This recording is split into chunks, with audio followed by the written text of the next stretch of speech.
In the name of Allah, the entirely merciful, the especially merciful. Certainly has Allah heard the speech of the one who argues with you, O Muhammad, concerning her husband and directs her complaint to Allah. And Allah hears your dialogue. Indeed, Allah is hearing and seeing. Those who pronounce dhihar among you to separate from their wives, they are not consequently their mothers. Their mothers are none but those who gave birth to them. And indeed, they are saying an objectionable statement and a falsehood. But indeed, Allah is pardoning and forgiving. And those who pronounce dhihar from their wives and then wish to go back on what they said, then there must be the freeing of a slave before they touch one another.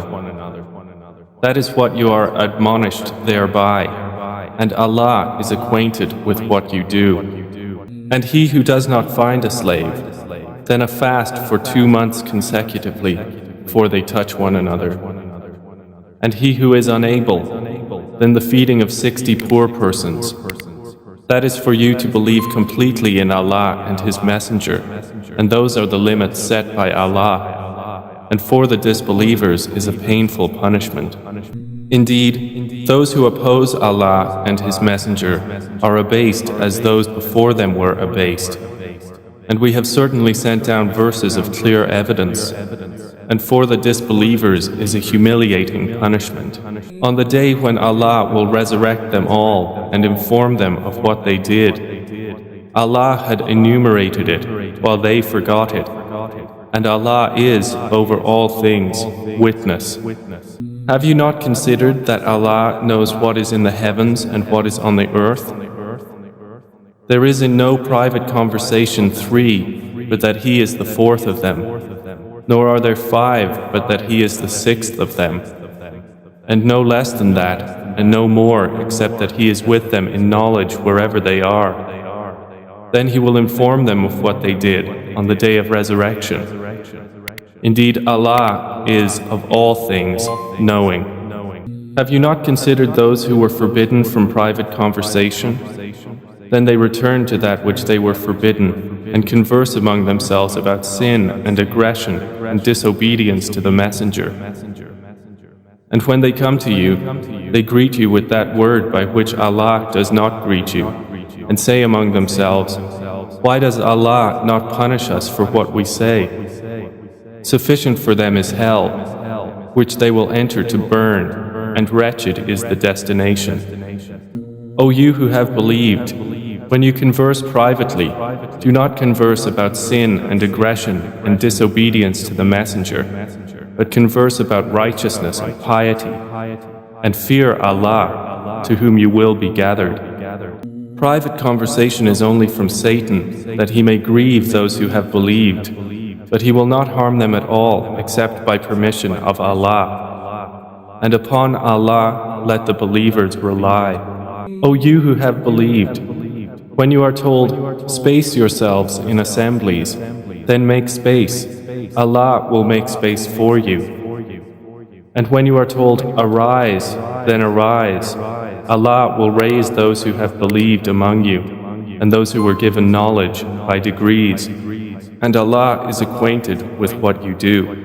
O you who have believed, when you wish to privately consult the Messenger, present before your consultation a charity. That is better for you and purer. But if you find not the means, then indeed Allah is forgiving and merciful.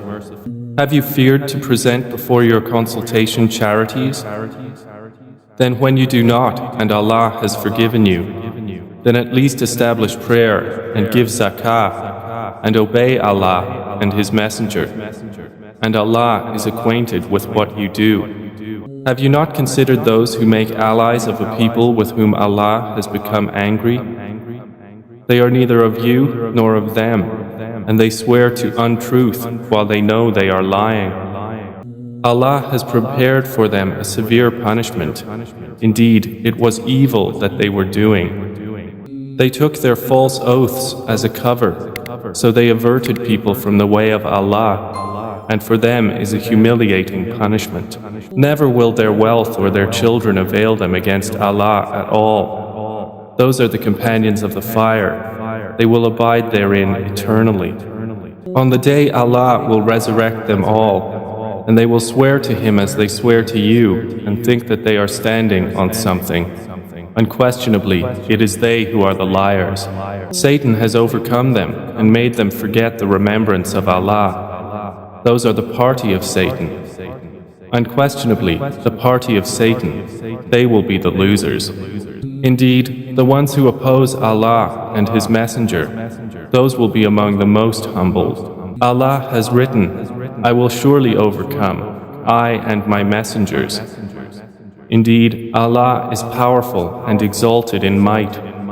You will not find a people who believe in Allah and the Last Day having affection for those who oppose Allah and His Messenger, even if they were their fathers or their sons or their brothers or their kindred. Those He has decreed within their hearts faith and supported them with spirit from Him. And we will admit them to gardens beneath which rivers flow, wherein they abide eternally. Allah is pleased with them, and they are pleased with Him. Those are the party of Allah. Unquestionably, the party of Allah, they are the successful.